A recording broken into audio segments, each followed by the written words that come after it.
Hello there, welcome to Thirsty Thursday. So it's time for a longer review. 7 of you at the time of this recording have watched the short, and I thank you for that. And 3 of you liked it, so that's really a good ratio. So this is Wild Turkey. It's the Kentucky Spirit. This is a single barrel program. And now this one I got from Judge and Jury Keg and Bottle, and I think SLB Drinks was involved with this too, but I could be wrong. It's either SLB Drinks was involved with this or possibly Stuff and Whiskey. I couldn't find the email for this. I also don't remember how much I paid for it. It's been a while, and you can see I put a tiny bit of a hurting on it. Not by myself, you know, I like to share. But it's very good. Let's go ahead and read over this bottle for you. So don't remember what I paid. Because I bought it online, at the very least there was shipping. So these retail for $60, and I may have paid, you know, well, I would have paid tax, I would have paid shipping. If they upcharged this a little bit because it was for a YouTuber and it was their special pick, could have possibly added another $10 on there. So it's possible I paid close to $100 for this, all told. So that's annoying, but what are you gonna do? But I did just look. If you're on the east side of Cleveland, there's a liquor store in Rocky River called Manatti's Spirits and Wine, and they have a limited supply of these apparently. Not this particular barrel, but they've got this. So if this sounds like something good to you, and you're near Cleveland, you got a shot. But it's Wild Turkey Kentucky Spirit, Kentucky Straight Bourbon Whiskey, single barrel. This bourbon whiskey was bottled on 9/27/23, so last September, from barrel 0027, stored in warehouse TYK on Rick number 20, selected for the Bourbon Connoisseur by master distiller Jimmy Russell and Eddie Russell. This is 50.5% alcohol by volume or 101 proof. So 101 proof Wild Turkey, does that sound familiar to you? It's possible, it might, because you can buy this at just about any store, and it's a pretty good bottle of bourbon for $28. So we're actually gonna put these up against each other after the review of this bottle. So even though it's the same 101 proof, they put it in a fancier bottle. This looks more like the bottle you would find their rare breed expression in, and the rare breed is a barrel proof, so it's going to be higher proof than this, but they put it in the fancier bottle, you know, probably so they could sell it for more. Like I said, $28 bottle, $28 after tax, $60 before tax, if you can find it at retail. But let's go ahead and sample this. Having some clean glass issues lately. I'm gonna go to hand washing my bourbon stuff. Okay, so Wild Turkey Kentucky Spirit. Let's see what we get on the nose of this. I'm gonna try to do less violent swirling. Very few couple of blenders that I've watched don't seem to like to agitate the whiskey. They just like to swirl it gently. Okay, it's very sweet on the nose.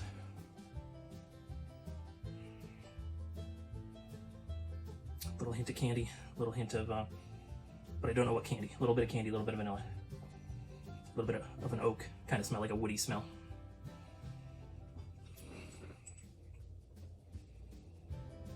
It is very pleasant. On the short that I released, I said kind of like almost like a nougat smell, and I do agree with that.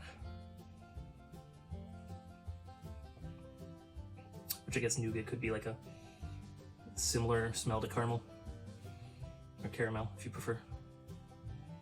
Caramel, pecan, Sheboygan. This is very nice.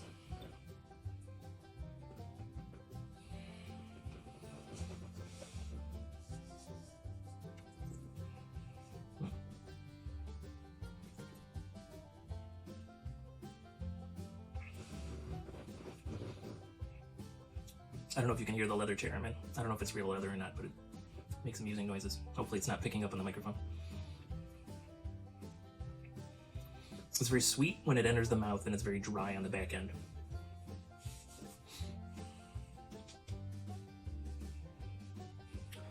Second nosing, because we don't ever want to trust our first nosing or our first tasting, do we? Nougat's there, still got the oak. There's just a hint of mint in there, and it's like a sweeter mint, like a winter mint, not a spearmint, not a double mint, not even a peppermint. It's kind of weird having the winter mint note along with the nougat, but they're both there. And you'd think they would kind of fight each other, but they're kind of nice together.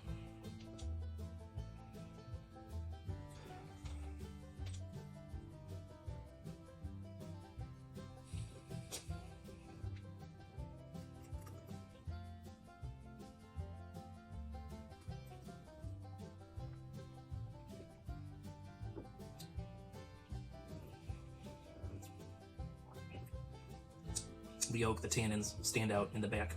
They're strong enough they kind of make you forget about the rest of what was going on. But on the palate, there was definitely some deeper notes of caramel. The vanilla kind of turned into a marshmallow a little bit. There's something on the mid palate, I don't got it yet though. Oh, that nose is nice. So on this nosing, I get a maple donut. It always blows my mind when the nose changes suddenly. I'll have to go back and pay attention. It does seem like it usually happens like on the third session of nosing too. So I got a maple donut, a little bit of, and some peanuts on it. The mint is gone on this third nosing. It's just a maple donut with peanuts. That's really funny.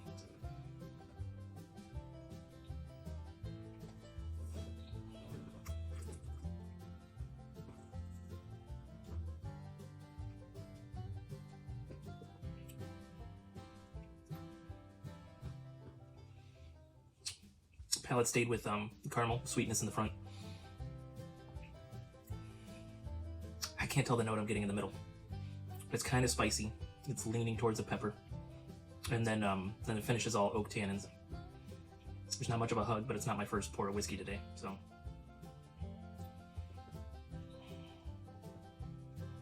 I think I had noted some marshmallow. Marshmallow's gone on this third sip.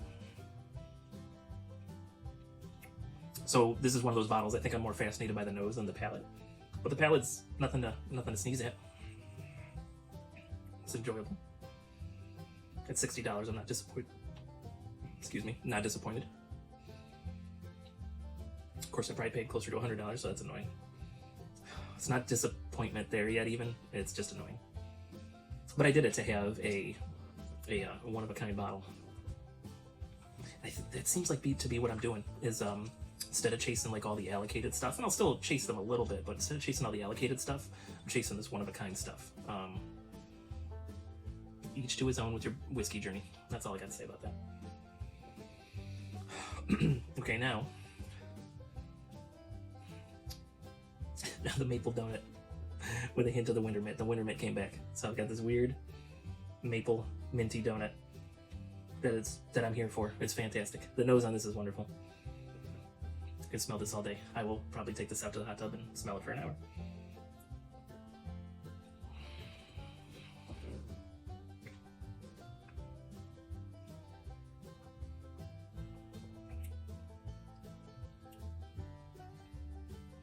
Nothing new on the palate. Caramel. Just a hint of that marshmallow returned.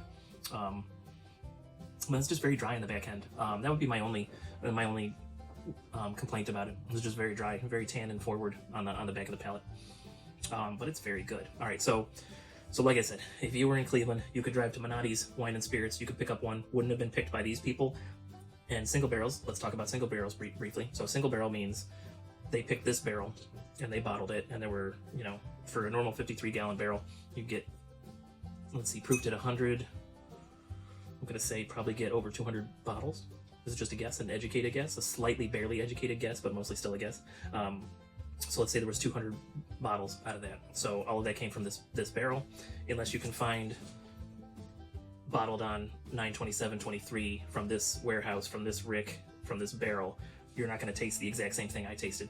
And that's the thing with single barrels, is sometimes you taste them and they're the greatest thing in the world. The very first Blanton's I had was incredible. So I drank through it a little bit fast because I had two of them. The second one that I drank, I didn't like it as well as Eagle Rare. And it's because it's a single barrel. It came from two different barrels, and I loved one and I was just okay with the other. So that's the same thing here. So if you were in the Cleveland area, you could go pick up one of these. It might be the best thing you've ever tasted. It might be the worst thing you've ever tasted. Unfortunately, you just don't know. Now, as far as single barrels go, and you can even do this with like batches. So let's say you go to the store and let's say you pick up one of these from Manotti's. And I'm not sponsored. I do like the store though. But you go to Manotti's, you pick up one of these and you like it. Let's say there was 3 on the shelf. Well, if you like it enough, then I suggest going back, checking to see if it's from the same barrel. And if you liked it enough, buy 1 or 2 more. You can do the same thing with like smaller batches too. Sometimes the batch will have a date and time. Sometimes they'll have a batch number. if you ever try something like that and you just really love it, and if you can afford it, obviously, I always suggest going back to the same store, grabbing that same batch. If it's something that you love and you can afford it, it's worth getting that. So there's no way for me to, unless I like somehow really search, there's no way for me to find this again. But you know what? That's okay. It's a one-of-a-kind thing. And honestly, the nose is fantastic, and the palate's not quite as fantastic, but it's still definitely something that I'm not disappointed in buying yet. Now, so I just did the neck pour video for this, and you won't see it for a while. This is the Wild Turkey 101, then. This is the stuff you can get off the shelf. And there's nothing wrong with this. I have one up north, I have one down south. It's a good bottle, especially at the price point. But now what we're gonna do is we're gonna see, and I'm not really gonna do a blind, I know which is which, but we're gonna see if this one is twice as good as this one, because it costs twice as much more. That's funny on this nosing. The donut's gone. It's back to the original notes. Nougat, wintergreen oak, hint of vanilla. Okay, there is a difference. This one is just a little bit boring compared to this one.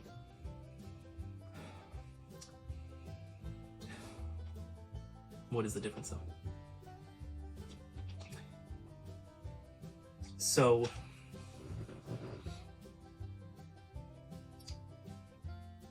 it smells less refined. And I mean, and you know, hopefully it should, considering that I paid more than twice as much for the refined one.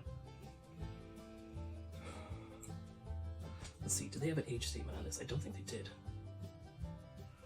They have the barrel, they say when it was bottled.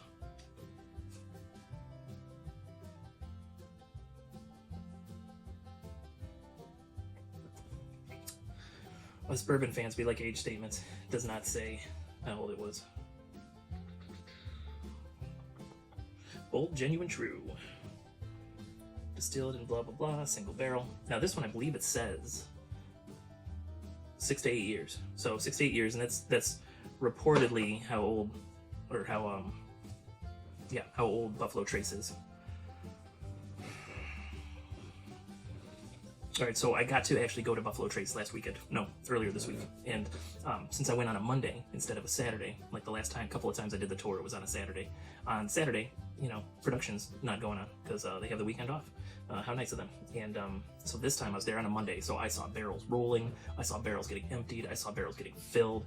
It was a much better tour. So if you have the circumstances to tour some distilleries, I'd say check when their production hours are, because it was a much cooler tour seeing them in production. In the one building, I got to see them. The woman had like a drill, electric drill, popping out the bung hole, or the bung out of the bung hole, and then it was already on a conveyor belt at that point. So she pops out the bung, and then the conveyor belt tips it over and just pours the whiskey into a trough, and then the trough goes somewhere to be bottled. They were pouring Eagle Rare. It smelled so good. I just wanted to lay under that trough and catch some of the drips. But where was I going with this story? Wow, I don't remember where I was going with this story. I'm gonna laugh when I'm editing this later. Maybe I was just kind of talking about batches. So where this was a single barrel. So this was a batch. So they may have taken, I think with the Eagle Rare, I think they said they take 300 barrels, and blend them together till they get the consistent taste that they want. I believe they said the Buffalo Trace was 3,000. Don't quote me on that. I could be wrong. So like they try to do like larger with the regular Buffalo Trace, the 90 proof, and then their benchmark, which is like one of their bottom shelf whiskeys, they dump like 10,000 barrels. You know, so the more exclusive the thing gets, the smaller the batch size until you get to a single barrel. So it just tastes that, and this finally coming back full circle. So this just tastes like all of the extra identity in this has been blended out of it to get a more consistent taste, and of course it shows in the purchase price, which is great. This isn't a bad pour of whiskey. It might be better in a cocktail, but really, on the nose I'm getting vanilla and marshmallow and oak.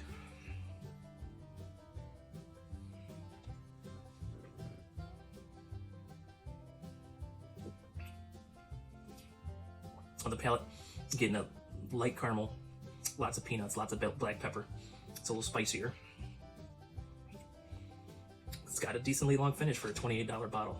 So it's just like this has more personality.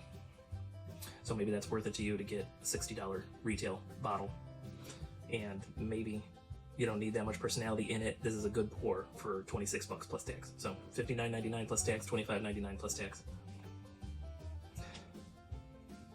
It is, well, and so if you like things a little sweeter, this single barrel is definitely sweeter than this one. More spicy, more sweet.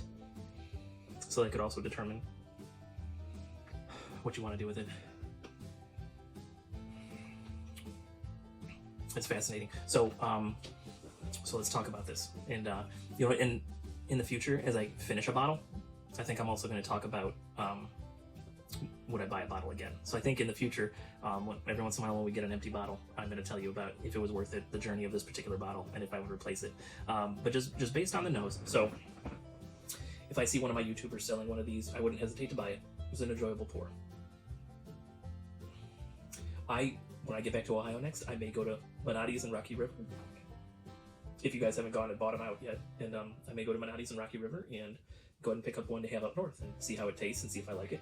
I'm guessing by how I've enjoyed this that I would replace it, but we won't know for certain until I get down to that last pour. But yeah, so that's the long review of the Wild Turkey Kentucky Spirit. I even at my bloated internet price that I paid, $100 roughly after tax, shipping, and YouTube charge, roughly $100. Not disappointed, not super thrilled with paying $100, but not really disappointed. It definitely outperformed the regular Wild Turkey 101. But the regular Wild Turkey is a nice pour also. So that's all I got for you tonight. Thank you so much for watching, especially all 7 of you that watched the short. And now I will head out and I will edit this, and I might make a short of it too. So we'll do the long version, we'll do a short, and tomorrow I'll think about maybe doing a tools day since I missed that 2 days ago. But whatever you're doing, if you're working, work safely. If you're drinking whiskey, please drink responsibly. Do everything with a little bit of whimsy. You're gonna have a good time. I'll catch you next time you're hanging out at Izzo's place. Thanks.